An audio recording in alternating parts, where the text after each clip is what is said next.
Hello Harry, hello Livy. So, the Enchanted Wood. And if you remember yesterday, we left them, the children, just about to go, or no, Joe had gone up into the land of snow and ice. So, Moonface was so upset to see Joe disappear. "I told him not to go," he groaned. "You didn't," sobbed Fanny. "Your mouth was full of toffee and all you could say was, 'oh, woo, woo.'" "Where's Joe now?" asked Bessie, quite pale with shock. Yes, indeed, where was Joe? Someone had lifted him right off the ladder up into the land of ice and snow, and there, strangely enough, the moon and the sun were in the sky at the same time.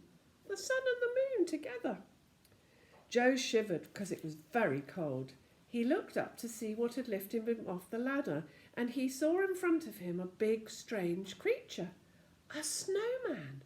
He was just like the snowman that Joe had so often made in the winter time, round and fat and white, with an old hat on his head and a pipe in his mouth. "This is luck," said the snowman in a soft, snowy sort of voice. "I've been standing by that hole for days waiting for a seal to come up, and you came." "Oh," said Joe, "that wasn't a water hole. That was a hole that led down to the faraway tree, and I'd like to go back, please." "The hole is closed up," said the snowman. Joe looked, and to his great dismay he saw that a thick layer of ice had formed over the hole. "Whatever shall I do now?" he said. "Just what I tell you," said the snowman with a grin. "This is splendid.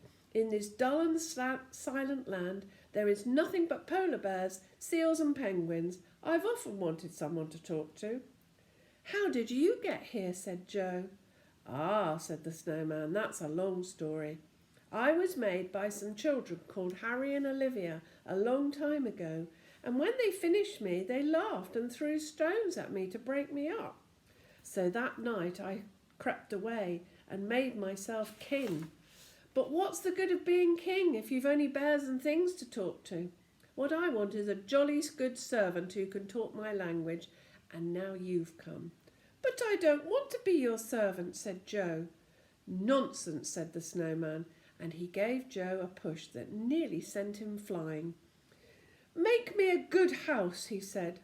"I don't know how to," said Joe.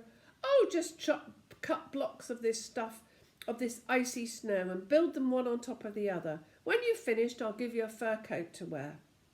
Joe didn't see that he could do anything but do it, so he started to make bricks out of the frozen snow. When he'd cut about 20, he stopped and placed them one on top of another till one side of the house was made.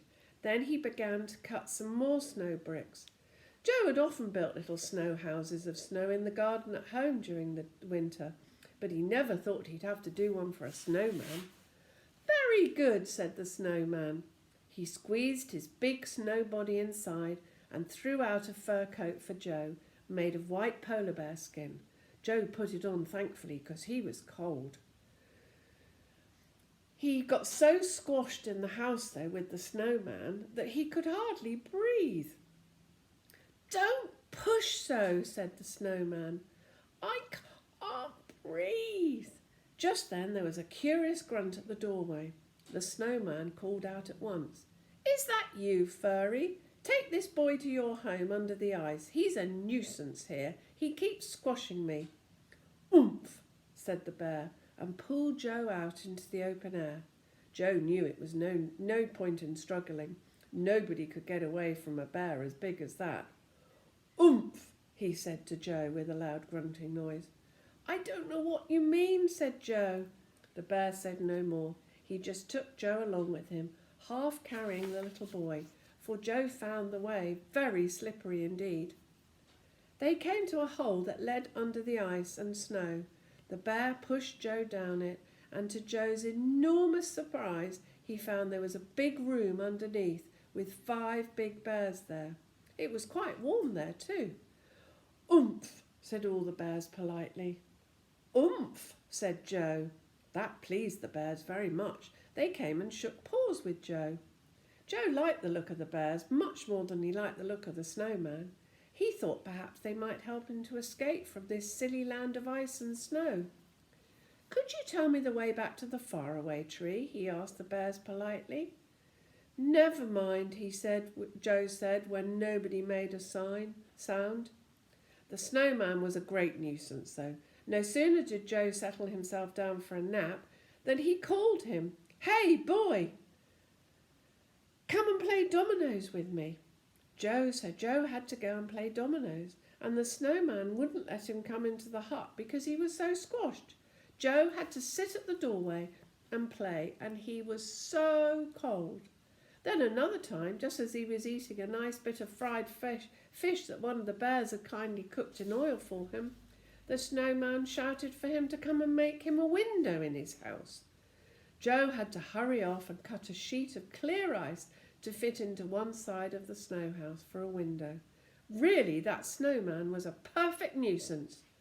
"I wish to goodness I'd never peered into this silly land," thought Joe 100 times. "It's a good thing that the bears are so nice to me. I only wish they would say something more than oomph." Joe wondered what Bessie and Fanny were doing. Were they very upset when he didn't come back?